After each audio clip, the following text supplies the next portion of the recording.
the 10th of July, 2000. Las Vegas, Nevada. The City of Lights was buzzing with the electric energy of a new millennium. In the middle of the scorching desert, the Bellagio Hotel stood as a monument to luxury and excess. Outside, the streets were lined with billboards for the summer's biggest hits, and among them was a face that everyone was starting to recognize. A young, charismatic actor with a raw, street-certified energy that made him impossible to ignore. His name was Justin Pierce, but to the millions of fans who had just seen him on the big screen, he was simply Roach, the lovable, high-energy sidekick from Ice Cube's smash hit comedy Next Friday. Inside the Bellagio, a promotional campaign was in full swing. The cast and crew were scheduled for a massive autograph session at a local mall, an event designed to celebrate the film's incredible success. But as the limousines pulled up and the fans began to gather, there was a glaring void in the lineup. Justin Pierce was missing. He wasn't answering his phone. He wasn't at the bar. He wasn't in the lobby. Sensing that something was terribly wrong, hotel security was dispatched to his room. When they finally forced the door open, the glitz and glamour of Las Vegas vanished in an instant. They found Justin Pierce hanging in his room. No struggle, no foul play, just the devastating silence of a 25-year-old man who had decided he could no longer carry the weight of being alive. The news sent a shockwave through Hollywood and the global skateboarding community. How could this happen? On the surface, Justin Pierce was living the ultimate American dream.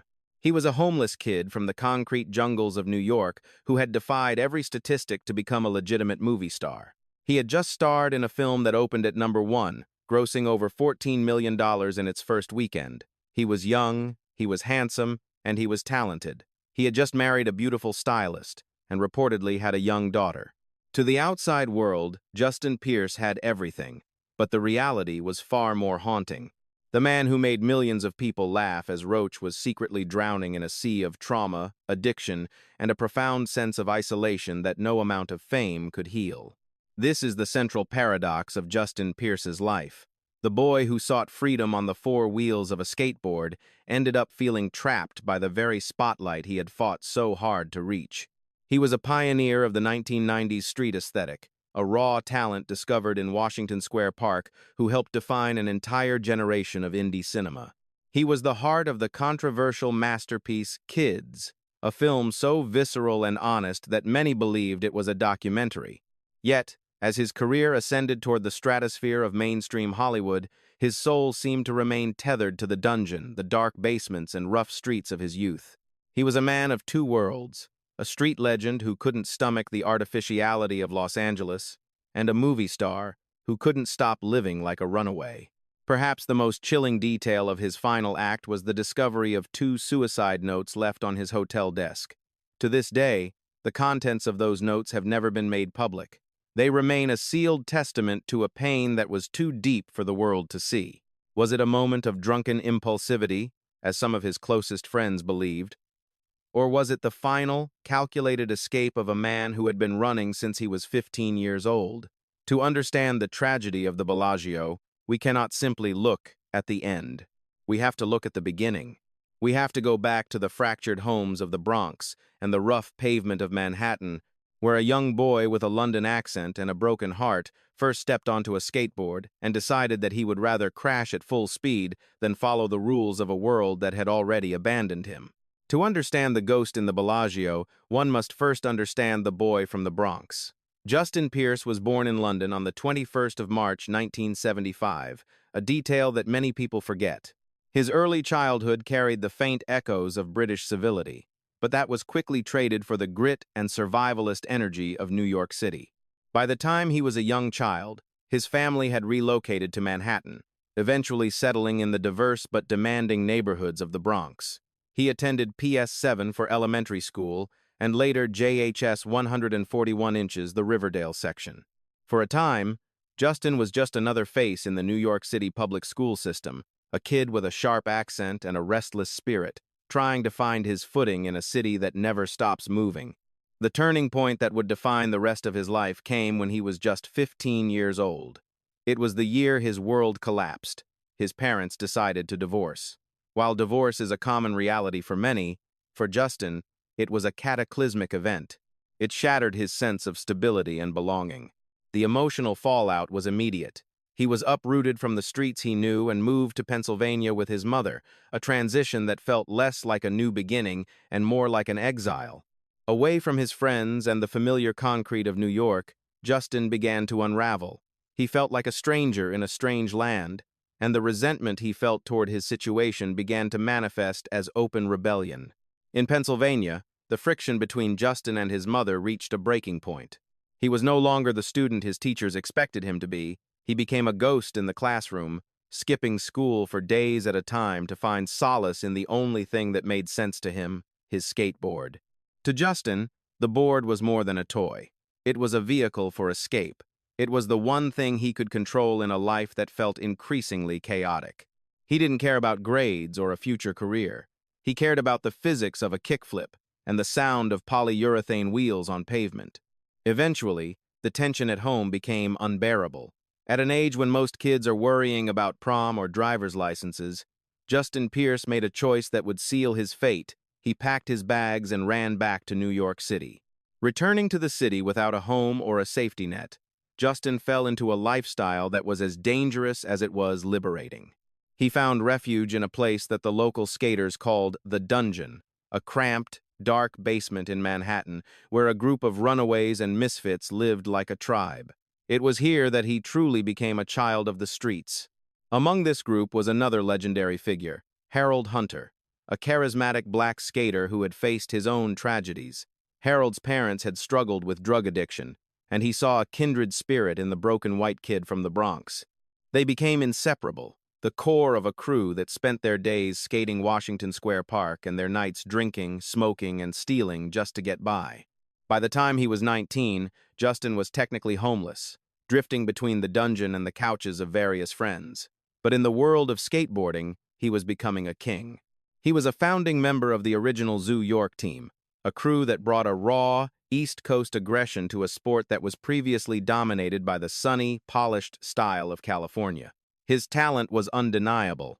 He appeared in underground videos and promotional clips for Supreme, a then small skate shop that would eventually become a global fashion empire. Justin was the living embodiment of the street aesthetic, rough, authentic, and completely unrefined. However, this freedom came with a dark price. Without parental guidance or a stable home, Justin's experimentation with substances spiraled. He was once arrested at a police roadblock for possession of marijuana and heroin, a sobering glimpse into the path he was walking. The courts released him back to his mother, but the damage was done. The cage of his broken home had been replaced by the cage of addiction and the unpredictable nature of the streets. He was a young man with no direction, unaware that his life was about to be intercepted by a film director who would turn his struggles into a cinematic legend. By the early 1990s, Washington Square Park had become the epicenter of a cultural earthquake, and Justin Pierce was standing right at the fault line. This wasn't the sanitized, tourist-friendly version of New York we see today. This was a raw, gritty arena where the outcasts of the 5 boroughs gathered to claim their territory. To the average passerby, Justin and his crew were just a nuisance, a group of loud, dirty kids on skateboards who smelled of cheap beer and cigarettes. But within the skateboarding subculture, they were royalty. They were the Zoo York Originals, a group that injected the grit of New York hip-hop and graffiti culture into the world of skating. Justin, with his effortless style and don't-give-a-damn attitude, was the crown prince of this concrete kingdom. Behind the impressive tricks and the local fame lay a life of extreme instability and genuine hardship. Justin was 19 years old and effectively homeless. He lived out of a backpack, sleeping on the floor of the dungeon or drifting between various squats. His daily existence was a frantic hustle for survival. To eat, he and his friends would often resort to petty theft, stealing food and supplies from local shops just to get through the day. To numb the cold and the persistent ache of his past, he turned increasingly to substances. It wasn't just about rebellion anymore, it was about self-medication. Alcohol and drugs were the only things that could quiet the noise of his fractured family life and the persistent uncertainty of where his next meal would come from.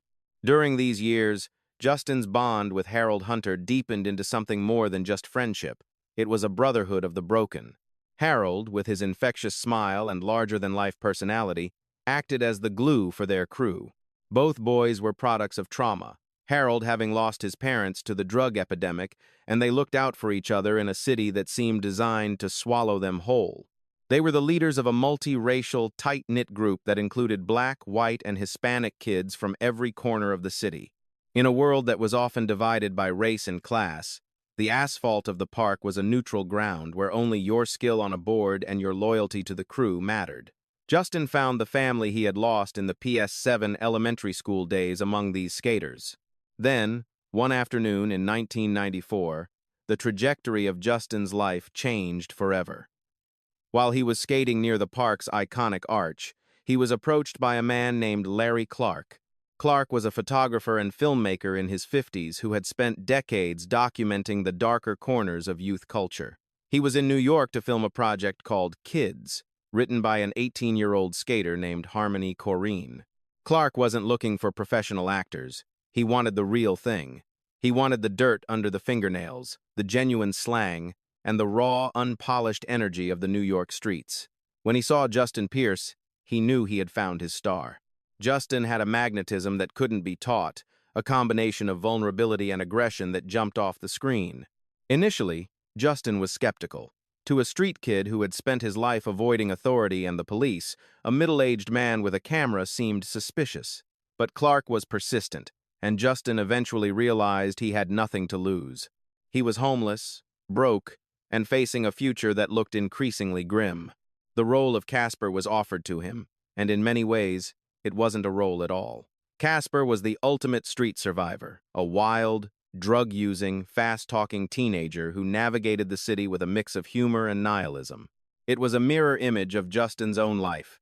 For Justin, the audition wasn't an artistic choice, it was a survival tactic.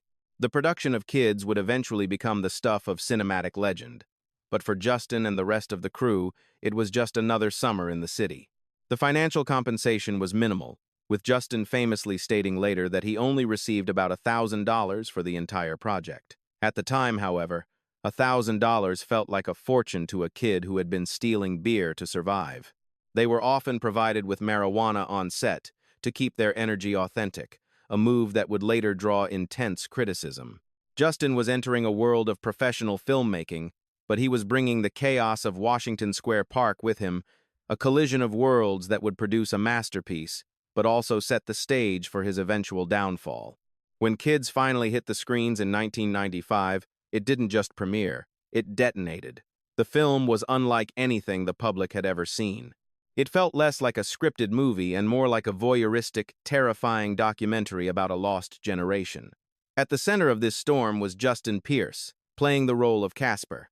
Casper was the foul-mouthed, chemical-consuming heart of the group, a character whose nihilism was balanced by an undeniable, magnetic charm. For Justin, the line between his real life and the character was almost non-existent. He wasn't acting out a script, he was breathing his own reality into every frame. The raw honesty of his performance was what made the movie work, but it was also what made the experience so dangerous. The production of Kids was defined by a level of chaos that would be impossible in today's film industry. Director Larry Clark, obsessed with authenticity, allowed the young cast to behave exactly as they did in the streets. This meant that the drugs being used on screen were often real, and the party atmosphere wasn't just for the cameras. Justin was a wild force on set. In one infamous incident, the crew was filming at the legendary Tunnel nightclub. Justin, true to his street roots, was caught stealing liquor from the bar and ended up in a brutal brawl with the club's bouncers.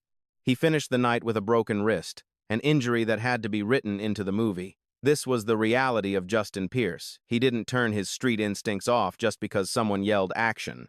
While the film was a creative triumph, it faced a massive hurdle in distribution. Miramax, owned at the time by Disney, was terrified of the film's graphic depictions of underage sex, drug use, and violence.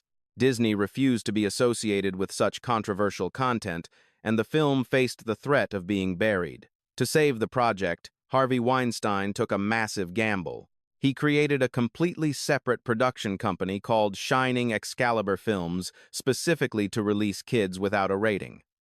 Weinstein knew that the film's controversy was its biggest selling point. He wanted the world to see these unfiltered kids, and his gamble paid off. The movie, which cost only $1.5 million to produce, became a cultural phenomenon, eventually grossing over $20 million at the box office. Despite the millions the film was generating, the young cast saw very little of the profit. Justin, along with Harold Hunter and the others, remained largely in the same financial state they had been in before the cameras started rolling. Justin famously joked that he was just happy to have $1,000 in his pocket, as it was more money than he had ever seen at once. But while the money was lacking, the critical acclaim was overwhelming. Justin's performance as Casper was hailed as a breakthrough. He won the Independent Spirit Award for Best Debut Performance, an honor that officially signaled his arrival as a serious actor. He was no longer just a skater kid, he was a peer to the rising stars of Hollywood.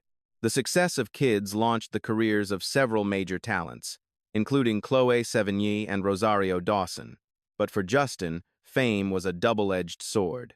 People on the street began to confuse him with Casper. They expected him to be the wild, aggressive, drug-using kid they saw on screen, and in many ways, Justin felt obligated to play the part. He was being celebrated for the very behavior that was destroying his life. This was the beginning of a toxic cycle. Hollywood wanted his authenticity, but that authenticity was rooted in trauma and addiction. He was being rewarded for his pain, and as the spotlight grew brighter, the pressure to maintain that raw image began to crack the already fragile foundation of his mental health. He had escaped the dungeon, but he was entering a new kind of prison, one built of expectations and public scrutiny. By 1997, the gravity of the film industry began to pull Justin Pierce away from the familiar, cracked sidewalks of New York City and toward the palm-lined avenues of Los Angeles. On paper, it was the logical next step for a rising star. He had the accolades, the look, and the momentum. But for a child of the dungeon, California felt like a foreign planet. Justin moved to Los Angeles with the hope of professionalizing his career, but the cultural disconnect was immediate and jarring. He found himself in a city where status was everything, and authenticity, the very thing he was famous for, was often manufactured in boardrooms.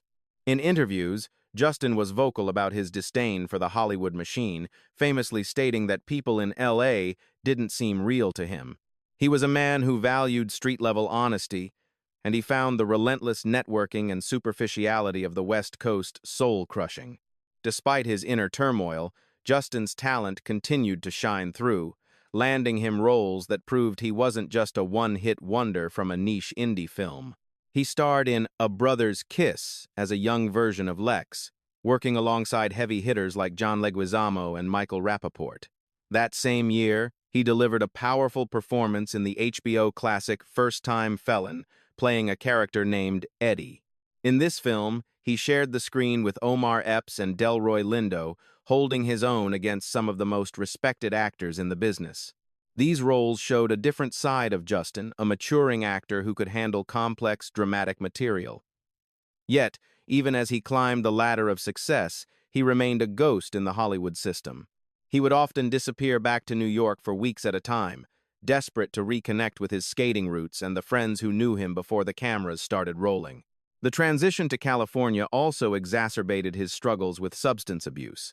The isolation of L.A. and the boredom he felt with the industry led him back to the dark habits he had developed on the streets of the Bronx. While working on projects, friends and co-stars began to notice a troubling pattern. During a shoot in Pennsylvania, reports surfaced that Justin had sought out a crystal meth dealer in Philadelphia, disappearing from the set for days to go on a self-destructive binge. He was a man living a double life, a professional actor by day and a struggling addict by night. The pressure of maintaining his career while battling his internal demons was beginning to take a visible toll. He was no longer just the wild kid from Kids. He was a grown man facing the terrifying reality that his addiction was winning. In a desperate search for stability, Justin tried to build a traditional life. In 1999, he married a stylist named Gina Rizzo in a ceremony in Las Vegas. Some sources claimed the couple had a daughter together, representing a potential anchor that might have pulled Justin back from the edge. For a moment, it seemed like he might find a way to balance his street soul with his family man responsibilities. He was working consistently, landing guest spots on popular shows like Malcolm in the Middle and appearing in films like King of the Jungle. But the shadow of his past was long, and the California ghost couldn't seem to find peace. The tragedy of this period was the deepening gap between his public success and his private decay. To the industry, he was a valuable type, the gritty, authentic New Yorker who brought an edge to every scene. To his friends, he was a brother who was slowly slipping away. He was trapped in a cycle of seeking fame to escape poverty, only to find that fame brought a new kind of poverty, a poverty of spirit. He was a skater who could no longer find the smooth pavement, an actor who felt he was playing a role even when the cameras were off. As 1999 turned into 2000, Justin Pierce was at the peak of his commercial career, but he was also at the end of his emotional rope, unknowingly heading toward a final act in a Las Vegas hotel room that would leave the world in shock. As the year 2000 arrived, Justin Pierce stood at the threshold of what should have been a long, lucrative career in mainstream cinema. He had just landed what would become his most recognizable role to date, Roach, in the highly anticipated sequel to Ice Cube's comedy classic, Next Friday. For a kid who grew up in the dungeon and spent his teenage years ducking bouncers and police, this was a different level of existence. Next Friday wasn't a gritty, low-budget indie film like Kids. It was a massive, multi-million-dollar commercial machine. When the movie hit theaters on the 12th of January 2000, it exploded at the box office, grossing over $14 million in its opening weekend alone. Suddenly, Justin wasn't just a face known to New York skaters or art house film fans. He was a household name, a comedic icon for a new generation of moviegoers across the globe. In the film, Justin's performance as Roach was a masterclass in high-energy physical comedy. He played the part with a frantic, lovable intensity that perfectly complemented the street-smart humor of Mike Epps and Ice Cube. Audiences absolutely loved him. He was the character everyone quoted after leaving the theater, the guy who brought a wild, unpredictable energy to every scene he touched. But behind the infectious laughter he provided for millions, a dark shadow was lengthening. The Roach persona required Justin to be on at all times to be the funny, crazy, street-smart kid that the industry expected him to be. For a man who was already struggling with deep-seated depression and a growing addiction to substances like crystal meth, the pressure to maintain this upbeat comedic facade was physically and mentally exhausting. He was being celebrated for making the world laugh, while he was internally suffocating under the weight of his own trauma. The commercial success of Next Friday brought a level of fame that Justin was profoundly ill-prepared to handle. Unlike the Kids era, where he was surrounded by his New York skate family and people who truly knew his history, the world of major studio promotion was cold, corporate, and demanding. He was whisked away on relentless press tours, autograph signings, and marketing campaigns designed to turn his image into a brand. He was no longer a person. He was a product to be sold. Friends noted that during this time, Justin seemed increasingly detached from reality. He was earning more money than he ever had in his life, but he was spending it just as quickly on the very substances that helped him escape the unbearable pressure of his new life. He was trapped in a tragic paradox. The more successful he became, the more he seemed to withdraw into the dark, self-destructive habits of his past. The Roach character, while iconic, became a mask that he felt he could never take off.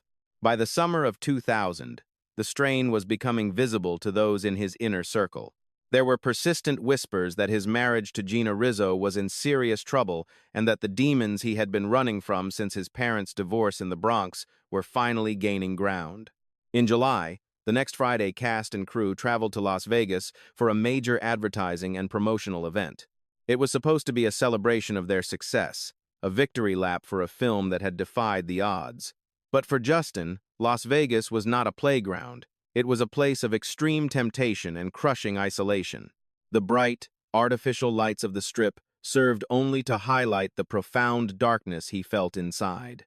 He was a man at the absolute peak of his professional life, standing on the edge of superstardom, yet he was reaching the breaking point of his personal existence. The final days leading up to July 10 were a chaotic blur of promotional obligations and private despair. Justin was also working on a separate video shoot for a fashion company, juggling multiple responsibilities while his mental health continued to deteriorate in the desert heat. On that fateful weekend, the entire cast was scheduled to meet at a local mall for a massive fan greeting session. When Justin didn't show up, the initial reaction from the crew was one of simple annoyance. They assumed he was just being Justin, the wild, unreliable kid who played by his own rules. Nobody realized that the wild kid was gone, replaced by a man who had finally decided that the performance had to end.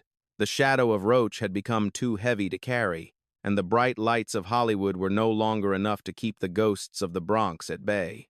In the silence of his room at the Bellagio, the laughter of millions was drowned out by a pain that had finally become too much to bear.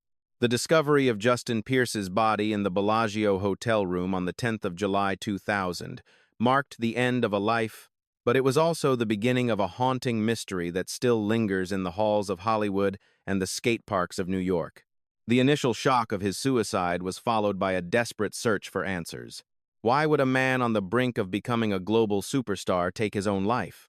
The police found 2 suicide notes left on his desk, yet to this day, their contents remain a strictly guarded secret.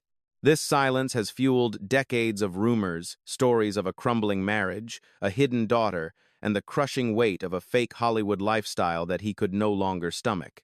Some friends, like his Kids co-star Leo Fitzpatrick, tried to rationalize it as a tragic, drunken mistake, a moment of darkness that would have passed had Justin only made it to the next morning. But for those who knew the boy from the Bronx, it felt like the final, inevitable chapter of a story written in trauma. The tragedy of Justin Pierce did not happen in a vacuum. It was part of a larger, systemic erasure of a specific kind of street-born talent. 6 years after Justin's death, his best friend and skate brother, Harold Hunter, was found dead of a cocaine-induced heart attack in his apartment. Like Justin, Harold had struggled to find his place in the world after the cameras stopped rolling on kids. They were part of a lost generation of performers who were plucked from the streets for their raw authenticity, only to be discarded or misunderstood by an industry that didn't know how to protect them.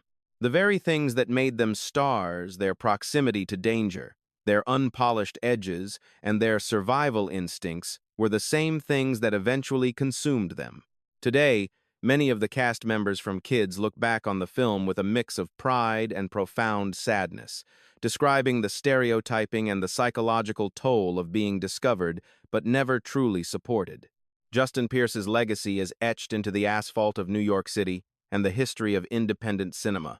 He remains the ultimate symbol of a short-lived era where the streets and the screen collided with brutal honesty. He paved the way for the street-cast actors we see in modern films, proving that a kid with a skateboard and a broken past could outperform the most trained actors in the world. He was a pioneer of the 90 seconds aesthetic that continues to influence fashion and film today. From his role as the nihilistic Casper to the comedic energy of Roach, Justin displayed a range that suggested he could have been one of the greats of his generation. Instead, he became a martyr for the unfiltered truth, a star who burned so brightly and so fast that he eventually left nothing but a shadow. When we watch Next Friday today, the laughter he provides is now tinged with a deep, collective grief. Every time Roach appears on screen, we are reminded of the vibrant, electric human being behind the character, a man who was fighting a war that nobody else could see. Justin Pierce wasn't just a wild boy or a skater kid. He was a sensitive, deeply troubled artist who spent his entire life looking for the family he lost in the Bronx. He found that family on a skateboard, then lost it in the bright lights of Los Angeles. He was a man of 2 worlds, but he ultimately felt he belonged to neither. He died a homeless millionaire, a famous ghost, and a legend who was still just a kid at heart. As the years pass, the name Justin Pierce continues to resonate with anyone who has ever felt like an outsider.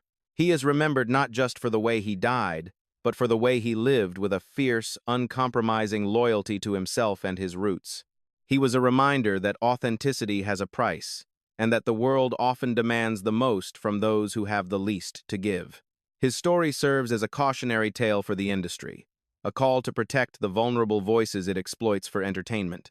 Justin Pierce may have left the world in a silent hotel room in Las Vegas, but his spirit remains alive in every kickflip on a New York sidewalk and every frame of the films that captured his beautiful, tragic light. Rest in peace, Justin Pierce, the boy from the Bronx who showed the world what it meant to be real, even when it hurt,